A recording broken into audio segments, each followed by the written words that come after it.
કેમ છો વિદ્યાર્થી મિત્રો? ઈ અભ્યાસ સુધ લર્નિંગ એપ પર આપ સૌ વિદ્યાર્થી મિત્રોનું હાર્દિક સ્વાગત છે। મિત્રો આપણે ભણી રહ્યા છીએ ભાગીદારી પેઢીનું કંપનીમાં રૂપાંતર અને મિત્રો આજે આપણે અભ્યાસ કરીશું દક્ષિણ ગુજરાત યુનિવર્સિટી નવેમ્બર ડિસેમ્બર 2019માં પૂછાયેલો દાખલો। તો મિત્રો સૌપ્રથમ આપણે દાખલાની રકમ વાંચીએ। શું કીધું છે તો કે રિયા, સનાયા અને કેઝિન 5:3:2ના પ્રમાણમાં નફો નુકસાન વહેંચતા ભાગીદારો છે। તારીખ 31/3/2019ના રોજ તેમની પેઢીનું પાકું સરવૈયું નીચે મુજબ છે। મિત્રો દાખલો તો આપણે વાંચીએ તો રિયાની મૂડી આપી દીધી છે 5,50,000, સનાયાની મૂડી આપી દીધી છે 7,56,250, કેઝિનની મૂડી આપી છે, જીયાની લોન, નફા નુકસાન ખાતું, કારીગર અકસ્માત વળતર ફંડ, ચૂકવવાના બાકી ખર્ચા, પ્રોવિડન્ટ ફંડ અને લેણદારો। આ બાજુ જોઈએ તો પાઘડી, મકાન, યંત્રો, સ્ટોક, દેવાદારો અને બેંક સિલક તમારા દાખલામાં આપી દીધી છે। હવે મિત્રો આપણે છે ને સ્ટેપ બાય સ્ટેપ એના હવાલા વાંચતા જઈએ। તો મિત્રો પહેલો હવાલો ધ્યાનથી જોજો બરાબર। શું કીધું છે તો કે અહીંયા તમારા દાખલામાં કીધું છે મિત્રો ધ્યાનથી જોજો, કંપની બેંક સિલક સિવાયની બધી દ્રશ્ય મિલકતો લઈ લે છે। જે કંપની છે ને કંપની એ તમારા દાખલામાં એવું કીધું છે કે કંપની આ જે બેંક સિલક છે ને મિત્રો બેંક સિલક બરાબર, તો આ બેંક સિલક સિવાયની આ શબ્દ પર ધ્યાન આપજો। આ શબ્દ આપણા માટે સૌથી મહત્વનો છે। જુઓ જ્યારે પણ તમારે એકાઉન્ટના દાખલા ગણતા હોય તો એના શબ્દ બરાબર સમજવા પડશે, એ શબ્દને તમારે પકડવા પડશે કે શબ્દ શું કહેવા માંગે છે। વાક્ય રચના ખબર પડી જશે તો દાખલો આવડી જશે।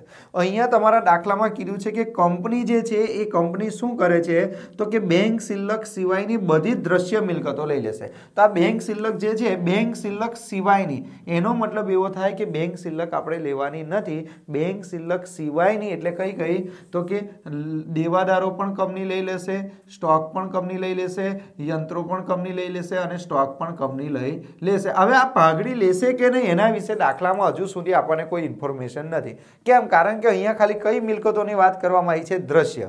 જ્યારે પાઘડી કઈ મિલકત છે?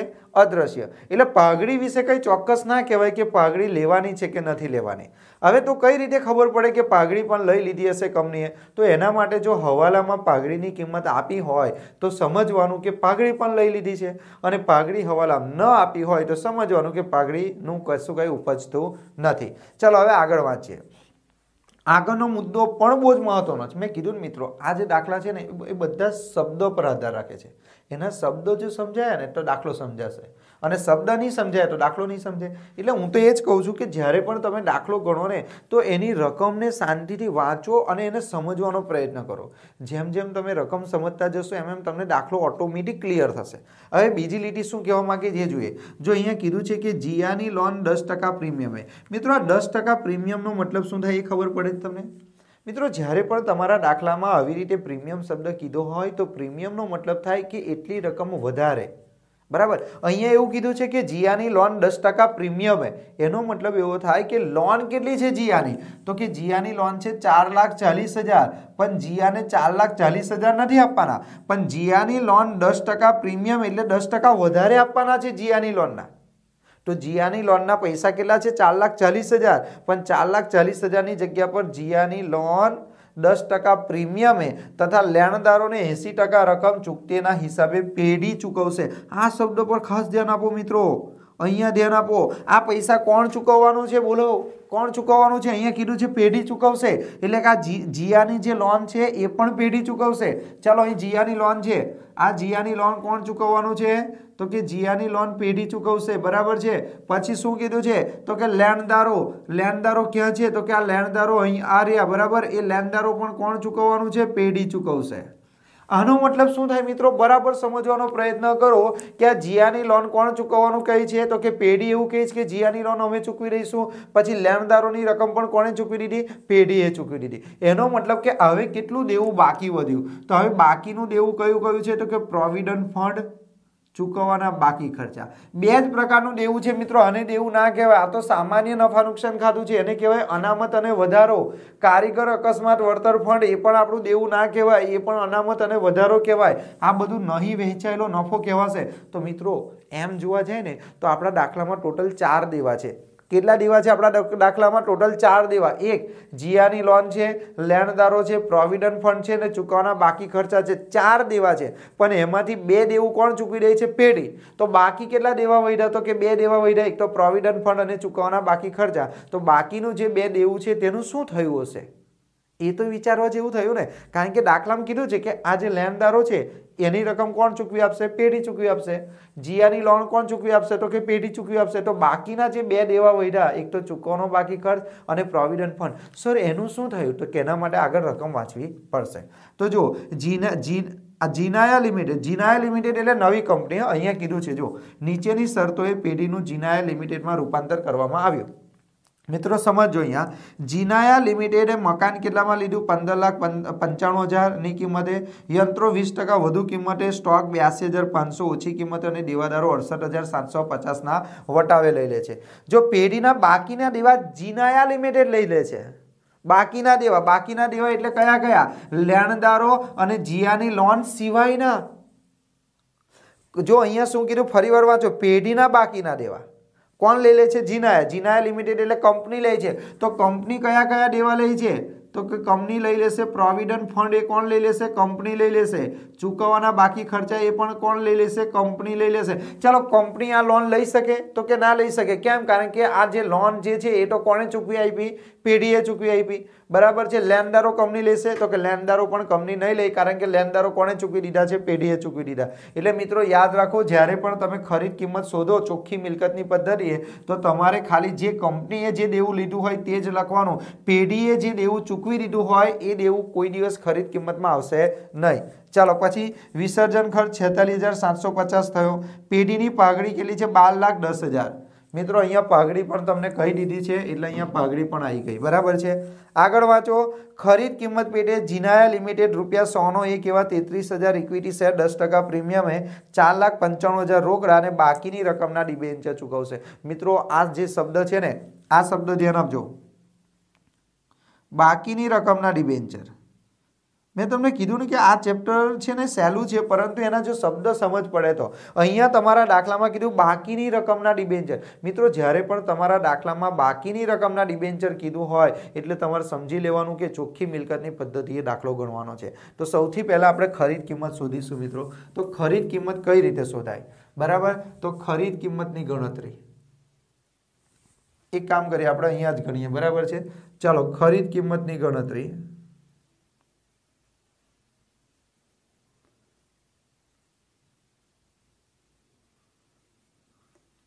ચોખ્ખી મિલકતની પદ્ધતિ એ. બરાબર.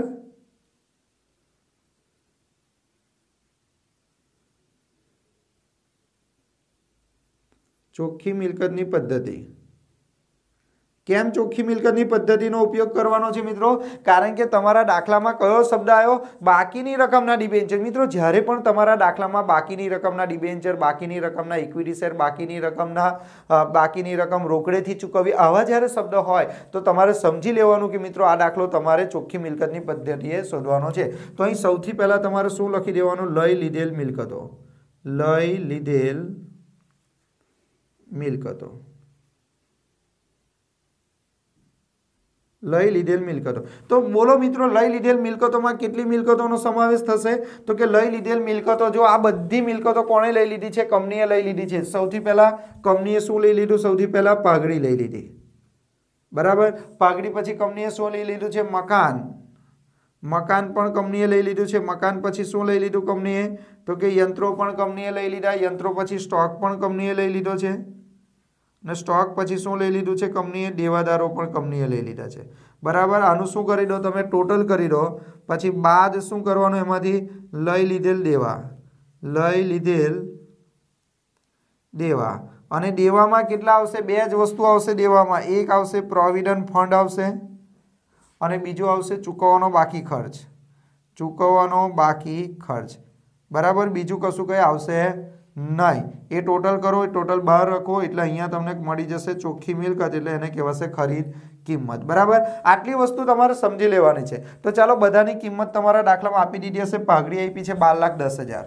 તો પાઘડીની કિંમત લખીએ 12,10,000. ચાલો, પાઘડી પછી બીજી કઈ કિંમત આપી દીધી છે દાખલામાં? તો કે મકાનની કિંમત આપી દીધી છે 15,95,000. તો મકાન કેટલું છે? 15,95,000. ચાલો, મકાન પછી શું કીધું છે? યંત્રો 20% વધુ કિંમતે. યંત્રો કેટલી કિંમતે લેવાના? 20% વધારે. તો યંત્રોની કિંમત કેટલી છે? જુઓ, 13,75,000. મિત્રો સમજો અહીંયા, આ યંત્રો જે છે એ યંત્રોની કિંમત કેટલી છે? સોરી, યંત્રોની કિંમત કેટલી છે 11 લાખ, તો 11 લાખ બરાબર વત્તા કેટલા ટકા વધારે લેવાના છે 20% વધુ કિંમત લેવાની છે એટલે 13,20,000 માં આવશે। તો 13 લાખ અને 20,000 યંત્રોના। ચાલો સ્ટોક કેવી રીતે લેવાનો છે તે જુઓ। સ્ટોક 82,500 ઓછી કિંમતે સ્ટોક તમારે લઈ લેવાનો છે પણ કઈ કિંમતે 82,500 ઓછા કરવાના। તો અંડર કેટલા છે 9,07,500 9,07,500 માઇનસ કેટલા કરી દેવાના જુઓ તો 82,500 તો 82,500 માઇનસ કરો તો 8 લાખ અને કેટલા આવશે 25,000। ચલો છેલ્લા દેવાદારો વિશે શું કીધું છે 68,750 ના વટાવે। વટાવનો મતલબ થાય એટલા પૈસા ઓછા લેવાના। તો મિત્રો દેવાદારો કેટલા છે તો કે 6,18,750 6,18,750 એમાંથી કેટલો વટાવ આપી દેવાનો 68,750 તો માઇનસ કરવાના માઇનસ 68,750 તો કેટલા રૂપિયા દેવાદારોના 5,50,000। હવે આપણે ટોટલ કરી દો કુલ મિલકત કેટલી થાય વત્તા 8,25,000 વત્તા 13,20,000 વત્તા 15,95,000 વત્તા 12,10,000 તો અહીં થશે 55 લાખ બરાબર। એમાંથી શું માઇનસ કરવાનું લઈ લીધેલ દેવા। મિત્રો અહીંયા જુઓ અહીંયા દેવા તો ટોટલ દેવા કેટલા છે 4। એક તો જીયાની લોન એ આપણું દેવું કહેવાય, ચૂકવવાના બાકી ખર્ચા એ પણ દેવું કહેવાય, પ્રોવિડન્ટ ફંડ એ પણ દેવું કહેવાય, લેણદારો પણ દેવું કહેવાય। આ દેવું ના કહેવાય। નફા નુકસાન ખાતું એને શું કહેવાય નહીં વહેંચાયેલો નફો કહેવાય। કારીગર અકસ્માત વળતર ફંડ એ પણ શું કહેવાય નહીં વહેંચેલ નફો કહેવાય। દેવું કેટલું છે 4 પણ 4 માંથી અહીંયા કેટલું દેવું લખવાનું ખાલી 2 જ કેમ કારણ કે લઈ લીધેલ દેવા એટલે કંપનીએ જે દેવા લીધા હોય તે જ લખવાના। અહીંયા કંપનીએ કયું દેવું લીધું તો કે કંપનીએ કયું લીધું પ્રોવિડન્ટ ફંડ કંપનીએ લીધો અને ચૂકવવાના બાકી ખર્ચા કંપનીએ લીધા બરાબર। કંપની લેણદારો લેતી નથી। હવે કઈ રીતે ખબર પડે કે લેણદારો નથી લીધી કે લેણદારોને કોણ પૈસા ચૂકવે છે અહીંયા કીધું છે કે લેણદારોને પૈસા કોણ ચૂકવે છે તો કે લેણદારોને પૈસા અહીંયા લખ્યું છે જો પેઢી ચૂકવે છે એટલે એ લેણદારો પણ નહીં આવે જીયાની લોન પણ નહીં આવે। તો ચાલો પ્રોવિડન્ટ ફંડ કેટલો છે 2,47,500 2,47,500 અને ચૂકવવાના બાકી ખર્ચા છે 3,25,000 તો કરો મિત્રો સરવાળો કરો 2,47,500 વત્તા 3,25,000 તો ટોટલ થશે 5,50,000 તો 5,50,000 માઇનસ કરો 55 લાખમાંથી તો અહીં આવશે 49,50,000। તો મિત્રો આ જે 49,50,000 આયા એ આપણી ખરીદ કિંમત આવી બરાબર છે। હવે આ ખરીદ કિંમતની તમારે શું કરી દેવાની વહેંચણી કરવાની। ખરીદ કિંમતની વહેંચણી કરવાની કેવી રીતે તે જુઓ। અહીંયા પહેલા તો ઇક્વિટી શેર આવશે, પછી શું આવશે રોકડ આવશે અને પછી તમે એમને શું આપ્યું તો કે ડિબેન્ચર આપ્યા તો અહીંયા લખી દેવાનું ડિબેન્ચર। એટલે કહેવાનો મતલબ કે આ જે ખરીદ કિંમત છે એ ખરીદ કિંમતને 3 ભાગમાં વહેંચી દેવાની। પહેલા તો આપણે શું આપવાનું છે એમને ઇક્વિટી શેર। આ મુદ્દો વાંચો ખરીદ કિંમત પેટે જીનાયા લિમિટેડના ₹100નો એક એવા 33,000 ઇક્વિટી શેર આપવાના છે બરાબર। કેટલાના ભાવે 10% પ્રીમિયમથી। મિત્રો સમજો અહીંયા તમારે ઇક્વિટી શેર આપવાના છે કેટલા ઇક્વિટી શેર આપવાના છે 33,000। એક ઇક્વિટી શેર કેટલા રૂપિયાનો 110 રૂપિયાનો। મિત્રો એક શેર કેટલાનો આપવાનો 110 કેમ કારણ કે અહીં કીધું છે એક શેર કેટલાનો છે 100 રૂપિયાનો। એક શેર 100 રૂપિયાનો છે પણ પ્રીમિયમ કેટલા ટકા છે 10% તો 100 ના 10% 10 એટલે એક શેર કેટલા રૂપિયામાં પડ્યો 110 તો 33,000 ગુણ્યા 110 કરો 33,000 ગુણ્યા 110 એટલે અહીં થશે 36,30,000 36,30,000 રૂપિયા શું આયા ઇક્વિટી શેર। ચાલો રોકડા કેટલા આપવાના છે 4,95,000 રૂપિયા કેવા આપી દેવાના રોકડા તો રોકડા 4,95,000 રૂપિયા આપી દેવાના છે। તો હવે મને કહો ડિબેન્ચર કેટલા આપવા પડશે તો જો આપણી ખરીદ કિંમત કેટલી છે આપણી ખરીદ કિંમત છે 49,50,000 એમાંથી ઇક્વિટી શેર કેટલાના તો કે 36,30,000 ના માઇનસ 4,95,000 રોકડા તો બાકી જે રકમ વધે 8,25,000 એના શું આપવાના ડિબેન્ચર। બોલો ખબર પડી। તો ડિબેન્ચરની રકમ કેવી રીતે આવી ખબર પડે છે બરાબર। રોકડા કેવી રીતે આવ્યા તે અને ઇક્વિટી શેર તો આ ગણતરી આપણે કરી નાખી। હવે શું કરવાનું આટલી ગણતરી થઈ ગયા પછી તમારે મિત્રો માલ મિલકત નિકાલ ખાતું બનાવવાનું, મૂડી ખાતું બનાવવાનું અને એક રોકડ ખાતું બનાવવાનું। તો આપણે અહીંયા રોકડ ખાતું બનાવી દઈએ।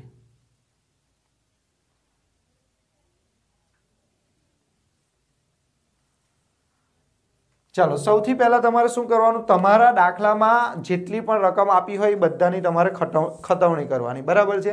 તો એક વસ્તુ યાદ રાખો, આપણે ફટાફટ ખતવણી કરતા જઈએ। અહીં ધ્યાન આપો, આ જે આપ્યું છે ને તમને, અને આ શું કહેવાય, મૂડી, બરાબર। કોની મૂડી? રિયાની મૂડી, સનાયાની મૂડી અને કેઝીનની મૂડી। તો મૂડીને તમારે ક્યાં લખવાનું? મૂડી ખાતાની જમા બાજુ।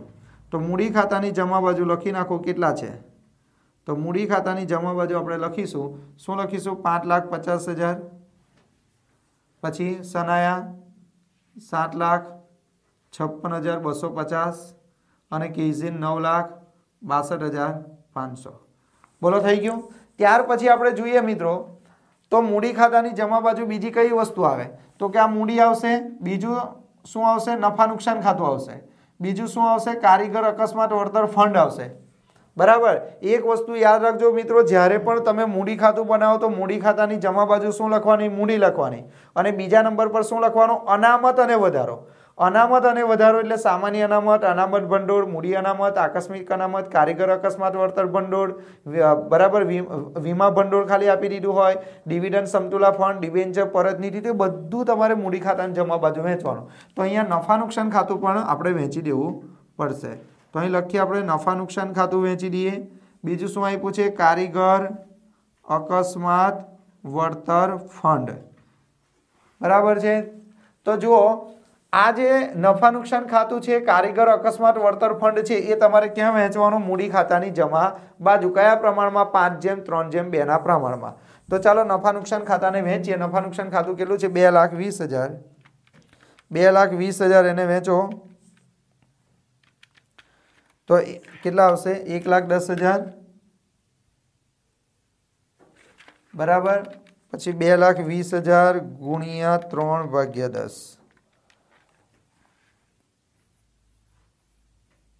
66,000, 2,20,000 ગુણ્યા 2/10, 44,000। ચાલો પછી કારીગર અકસ્માત વળતર ભંડોળ કેટલું છે? તો કે 5,50,000। તો 5,50,000 ભાગ્યા 10 કરી નાખો તો કેટલા? 55,000 ગુણ્યા 5 એટલે 2,75,000, પછી 3 1,65,000, પછી 2 1,10,000, બરાબર છે। એટલે કેટલી વસ્તુ લખાઈ ગઈ મિત્રો? અહીંયા ધ્યાન આપો, આ મૂડી પણ લખાઈ ગઈ, નફા નુકસાન ખાતું લખાઈ ગયું, આ લખાઈ ગયું। હવે જે બાકી વધ્યું એ શું બાકી વધ્યું? બરાબર। હવે આ બાજુ શું રહ્યું? જીયાની લોન એ આપણું દેવું કહેવાય, બરાબર। ચૂકવવાના બાકી ખર્ચા એ પણ આપણું દેવું કહેવાય, પ્રોવિડન્ટ ફંડ પણ આપણું દેવું કહેવાય, લેણદારો પણ આપણું દેવું કહેવાય। હવે મિત્રો આપણે ડાયરેક્ટ બનાવવાનું માલ મિલકત નિકાલ ખાતું। તો માલ મિલકત નિકાલ ખાતું બનાવવાનો નિયમ શીખી લો। જો અહીં ધ્યાન આપો, માલ મિલકત નિકાલ ખાતું કેવી રીતે બનાવવાનું? તો કે માલ મિલકત નિકાલ ખાતાની ઉધાર બાજુ લખી દેવાનું પરચુરણ મિલકતો।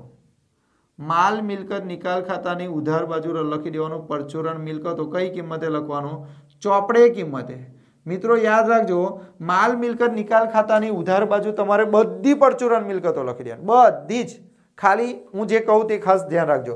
જો અહીંયા કઈ કઈ લખવાની છે? પહેલા પાઘડી, તમારા દાખલામાં જેટલી મિલકતો આપી દીધી હોય, પછી એ કંપનીએ લીધી હોય કે ના લીધી હોય, તમારે લખી દેવાનું પાઘડી કેટલા છે? 4,12,500, 4,12,500। ચલો મકાન કેટલું છે? તો કે મકાન તમારા દાખલામાં કીધું છે 13,75,000, તો 13,75,000। ચાલો મકાન પછી યંત્રો કેટલા કીધા છે? 11 લાખ, તો આપણે અહીંયા લખીએ યંત્રો 11 લાખ। ચાલો યંત્રો પછી કોણ કીધું છે? સ્ટોક, સ્ટોક કેટલો છે? તો 9,07,500।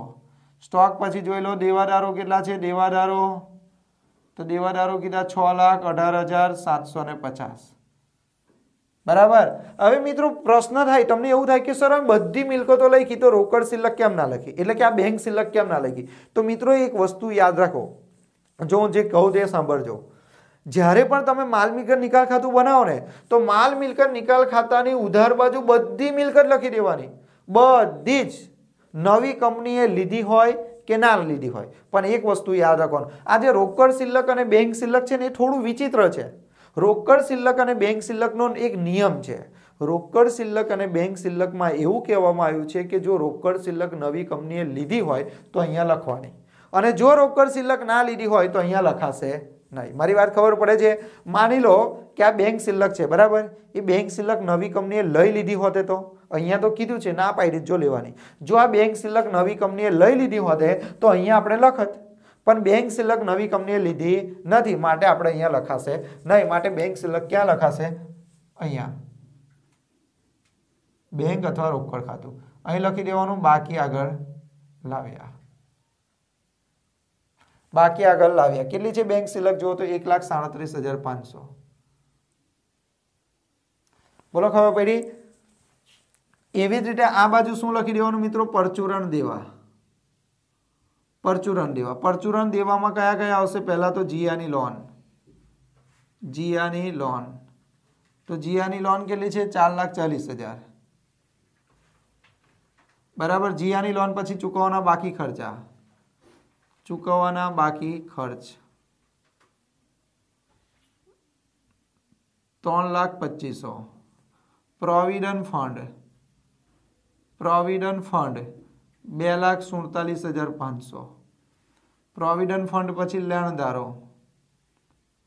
લેણદારો કેટલા છે? 5,22,500. ચલો ટોટલ કરો મિત્રો. એટલે માલ મિલકત નિકાલ ખાતું તો એકદમ સહેલું. માલ મિલકત નિકાલ ખાતામાં શું કરવાનું? ઉધાર બાજુ બધી મિલકતો લખવાની, બરાબર, ને જમા બાજુ બધા દેવા લખી દેવાના. તો ચાલો કેટલા થશે? 4,40,000 પછી કેટલા છે? 3,25,000 વત્તા કેટલા થાય? 2,47,500 વત્તા 5,22,500. તો મિત્રો આનું ટોટલ થશે 15,12,500. 15,12,500 પતી ગયું. હવે શું કરવાનું? એક વસ્તુ યાદ રાખજો મિત્રો, જે મિલકતો અને જે દેવા કંપનીએ ના લીધા હોય, મિત્રો મારી વાત સાંભળજો, જે મિલકતો અને જે દેવા કંપનીએ ન લીધા હોય તેની ક્રોસ એન્ટ્રી મારવાની. તો આમાંથી એવું કઈ મિલકત છે જે કંપનીએ ના લીધી હોય? જો પાઘડી પણ કંપનીએ લઈ લીધી, મકાન પણ કંપનીએ લઈ લીધું, યંત્રો પણ કંપનીએ લઈ લીધા, સ્ટોક પણ કંપનીએ લઈ લીધો અને દેવાદારો પણ કંપનીએ લીધા. તો કંપની આ બધી જ મિલકતો લઈ લીધી છે ને, માટે એની કોઈ ક્રોસ એન્ટ્રી આ બાજુ આવે નહીં. આ બાજુ જુઓ, આમાંથી શું આ બધું દેવું કંપનીએ લઈ લીધું? તો કે ના, આ જીયાની લોન અને લેણદારો કંપનીએ લીધી નથી. તો આ જીયાની લોન જે છે, જીયાની લોન અને લેણદારો એ કંપનીએ નથી લીધું. અને મિત્રો મેં તમને જ્યારે માલ મિલકત નિકાલ ખાતું બનાવતા શીખવાડેલું ત્યારે મેં તમને કીધેલું કે જે દેવા કંપનીએ ના લીધા હોય એ દેવા કોને ચૂકવવા પડે? તો કે પેઢીએ ચૂકવવા પડે. તો પેઢીએ દેવા ચૂકવશે તો અહીં લખવાનું રોકડ ખાતે. કયા કયા દેવા ચૂકવવાના છે? તો એક તો જીયાની લોન. તો જીયાની લોન કેવી રીતે ચૂકવવાની છે? તો 10% પ્રીમિયમે. જો અહીં કીધું છે જીયાની લોન કેવી રીતે ચૂકવવાની છે? 10% પ્રીમિયમ એટલે 10% વધારે કિંમતે. તો 4,40,000 વત્તા 10% કરો. 4,40,000 વત્તા 10%. એટલે અહીં થાય 4,84,000. અને લેણદારોને કેવી રીતે પૈસા ચૂકવવાના છે? તો લેણદારોને 80% રકમ ચૂકવવાની છે. તો લેણદારો 5,22,500 ગુણ્યા કેટલા કરવાના એના? 80%. તો 4,18,000. 4,18,000 વત્તા 4,84,000. તો 9,02,000. બસ પતી ગયું. હવે આનું ટોટલ રહી ગયું, એનું ટોટલ કરી નાખીએ આપણે. 4,12,500 બરાબર, 13,75,000, 11,00,000, 9,75,000 ને 6,18,750. 44,13,750. મિત્રો આટલી વસ્તુ તમારે લખી દેવાની. હવે જુઓ કશું રહી નથી ગયું ને? તો કે હા સર હજુ એક વસ્તુ રહી ગયું. કોણ? વિસર્જન ખર્ચ. મિત્રો હંમેશા એક વસ્તુ યાદ રાખો, જ્યારે પણ તમને વિસર્જન ખર્ચ આપ્યો હોય અને વિસર્જન ખર્ચ જો પેઢીએ ચૂકવ્યો હોય તો અહીંયા લખી દેવાનું રોકડ ખાતે વિસર્જન ખર્ચ. કેટલો છે? તો 46,750. બોલો આટલું ખબર પડી? હવે ધ્યાન આપો મિત્રો, અહીંયા પણ રોકડ ખાતે શબ્દ આવ્યો અને અહીંયા પણ રોકડ ખાતે શબ્દ આવ્યો. કઈ બાજુ? ઉધાર બાજુ. તો રોકડ ખાતાની જમા બાજુ લખી દેવાનું કેટલા? 9,00,000 2000 माल मिलकत निकाल खाते અને વિસર્જન ખર્ચના કેટલા છે 46750 એ પણ લખી દેવાનું માલ મિલકત નિકાલ ખાતે કૌંસમાં લખવાનું વિસર્જન ખર્ચ चलो હવે આનું આપણે ટોટલ કરીએ પણ ટોટલ કરતા પહેલા એક વસ્તુ યાદ રાખવાનું મિત્રો અહીંયા હંમેશા જમા બાજુ તમારે ખરીદ કિંમત લખવાની તો ખરીદ કિંમત કેટલી છે 49,50,000 49,50,000 ખરીદ કિંમત લખી દેવાની અને નામ કોનું લખવાનું ખરીદનાર કંપનીનું નામ શું છે જીનાયા લિમિટેડ ખાતે ખરીદ કિંમત હવે ટોટલ કરો એનું 49,50,000 વત્તા 15,12,500 તો આનું ટોટલ થશે ટોટલ 64,62,500 64,62,500 ચાલો એમાંથી આ વસ્તુ માઇનસ કરો પહેલા કેટલા છે 44,13,750 9,02,000 માઇનસ કરી દો અને 46,750 માઇનસ કરી દો તો મિત્રો તમારો નફો આવશે 11 લાખ કેટલો નફો આવશે તમારો 11 લાખ તો આ 11 લાખ જે નફો આવ્યો તે વેચી નાખો કોની કેટલા ભાગીદારો વચ્ચે 3 એક તો રિયા સનાયા અને કૈસેન બરાબર કયું પ્રમાણ છે 5:3:2 તો કેટલા આવશે જો ભાગ્યા 10 કરી દો 5,50,000 3,30,000 2,20,000 બરાબર અને આ જે નફો આવ્યો તે માલ મિલકત નિકાલ ખાતાની જમા બાજુ અહીં લખી દેવાનું માલ મિલકત નિકાલ ખાતે નફો કેટલો છે 5,50,000 3,30,000 અને 2,20,000 પતી ગયું બરાબર એટલે માલ મિલકત નિકાલ ખાતું પતી ગયો હવે ભાગીદારોના ખાતા બંધ કરવાના પણ મિત્રો ભાગીદારોના ખાતા બંધ કરતા પહેલા એક વસ્તુ યાદ રાખો આ જે ઇક્વિટી શેર આપણને મળેલા કેટલાના ઇક્વિટી શેર મળેલા 36,30,000 ના ઇક્વિટી શેર આપણને ઇક્વિટી શેર કેટલાના મળેલા 36,30,000 ના જે ઇક્વિટી શેર મળેલા અને ડિબેન્ચર કેટલાના મળેલા 8,25,000 તો પ્રશ્ન એ થાય કે આ ઇક્વિટી શેરનું શું કરવાનું આ ડિબેન્ચરનું શું કરવાનું તો આ જે ઇક્વિટી શેર અને ડિબેન્ચર આપણને જે મળ્યા એ આપણે ભાગીદારો વચ્ચે વેચી આપવાના પણ ભાગીદારો વચ્ચે આપણે વેચીએ તો ભાગીદારો કોણ કહેવાય તો કે ભાગીદારો લાભ લેનાર કહેવાય એટલે લાભ લેનાર ખાતે ઉધાર એટલે ઉધાર બાજુ લખી દેવાનું ઇક્વિટી શેર ખાતે અને ડિબેન્ચર ખાતે રોકડ નહીં વેચવાની કેમ કે રોકડ તો ડિફરન્સ આવશે જે આવે ને તે ચાલો અહીંયા કીધું છે કંપની તરફથી મળેલા શેર અને ડિબેન્ચર ભાગીદારોએ તેમના નફા નુકસાનના પ્રમાણમાં વેચવા જો અહીં શું કીધું છે આ લીટી વાંચો મિત્રો દાખલામાં કહી દીધું હશે કે ઇક્વિટી શેર અને ડિબેન્ચર કયા પ્રમાણમાં વેચવાના અને જો મિત્રો દાખલામાં ના કીધું હોય કે કયા પ્રમાણમાં વેચવાના તો આખરની મૂડીના પ્રમાણમાં વેચવાના એ હું તમને શીખવાડીશ છેલ્લે તો જો કંપની તરફથી મળેલા શેર અને ડિબેન્ચર ભાગીદારોએ તેમના કયા પ્રમાણમાં નફા નુકસાનના પ્રમાણમાં એટલે 5:3:2 ના પ્રમાણમાં ચાલો તો અહીં કેટલા છે 36,30,000 છે તો 36,30,000 ને આપણે વેચીએ તો કેટલા આવશે 18,15,000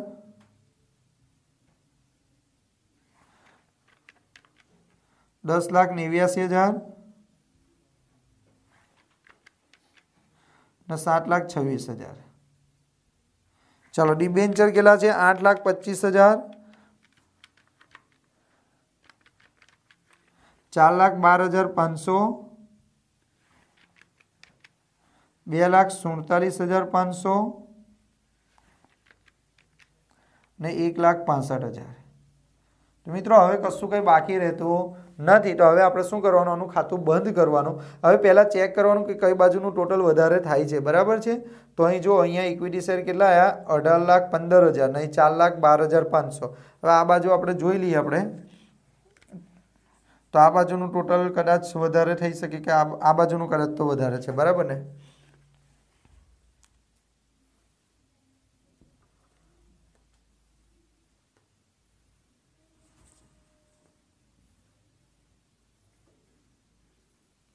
પહેલાં તમારે જોઈ લેવાનું મિત્રો ટોટલ કઈ બાજુનું વધારે થાય છે, બરાબર. તો આ બાજુનું ટોટલ વધારે લાગે છે 18,15,000 વત્તા 4,12,500. તો આનું ટોટલ થશે 22,27,500. આ બાજુ થશે 22,27,500. ચાલો એમાંથી આપણે માઇનસ કરો, કેટલા છે? 5,50,000 માઇનસ 1,10,000, 2,75,000 ને 5,50,000. તો અહીંયા તો બહુ મોટો ડિફરન્સ આવ્યો, 7,42,500. અહીંયા તમારે લખી દેવાનું રોકડ ખાતે. એટલે આટલી રોકડ લાવવી પડશે. કોણે? રિયાએ. તો કઈ બાજુ જવાબ આવ્યો? જમા બાજુ. તો આપણે લખી દેવાનું ઉધાર બાજુ 7,42,500. કોણ? રિયાના મૂડી ખાતે. ઉધાર બાજુ હોય તો જમા બાજુ, જમા બાજુ હોય તો ઉધાર બાજુ. હવે આ બાજુનું જોઈએ, કઈ બાજુનું ટોટલ વધારે થાય છે? તો અહીંયા જોઈએ 10 લાખ છે અને આ 2,12,00,000 અને આ બાજુ ઓછું થશે એટલે આ બાજુનું જ કરીએ આપણે. તો 10,89,000 અને 2,47,500. તો આનું ટોટલ થશે 13,36,500. 13,36,500. એમાંથી આપણે માઇનસ કરીએ 7,56,250. પછી 66,000, 1,65,000 માઇનસ 3,30,000. તો મિત્રો અહીંયા આવશે 19,250. આ પણ રોકડ ખાતે એટલે અહીંયા આવશે 19,250. કોણ છે? સનાયા. તો સનાયાના મૂડી ખાતે. ચાલો છેલ્લું આપણે જોઈએ, એનું કઈ બાજુનું ટોટલ? આ બાજુનું ટોટલ વધારે થશે. તો 9,62,500 પછી 44,000 વત્તા 1,10,000 વત્તા 2,20,000. તો મિત્રો આનું ટોટલ થશે 13,36,500. તો 13,36,500 એમાંથી આપણે માઇનસ કરીએ 7,26,000 માઇનસ 1,65,000. તો આનો ડિફરન્સ આવશે 4,45,500. તો અહીંયા તમારે લખી દેવાનું મિત્રો રોકડ ખાતે. કઈ બાજુ ડિફરન્સ આવ્યો? ઉધાર બાજુ આવ્યો તો આપણે જમા બાજુ લખવાનો 4,45,500. કોણ છે? કેઝિન લિમિટેડ ખાતે. કેઝિન ખાતે, કેઝિનના મૂડી ખાતે. ચાલો હજુ એક વસ્તુ રહી ગઈ, રોકડ. ચાલો આપણે આપણી ભાગીદારી પેઢી વેચી દીધી તો આપણને કેટલા રૂપિયા રોકડા મળેલા? 4,95,000. તો 4,95,000 રૂપિયા આપણે ભાગીદારી વેચી દીધી તો એના બદલામાં આપણને 4,95,000 રૂપિયા રોકડા મળેલા. તો એ કઈ બાજુ લખાય? ઉધાર બાજુ. અને નામ ખરીદનાર કંપનીનું. તો કોની પાસેથી આ પૈસા મળ્યા? જીનાયા લિમિટેડ ખાતે. બંને બાજુનું તમારે ટોટલ કરવાનું. જો બંને બાજુનું ટોટલ સરખું થાય તો મિત્રો આપણે સમજી લેવાનું કે આપણો દાખલો સાચો છે, બાકી સમજી લેવાનું કે ખોટો.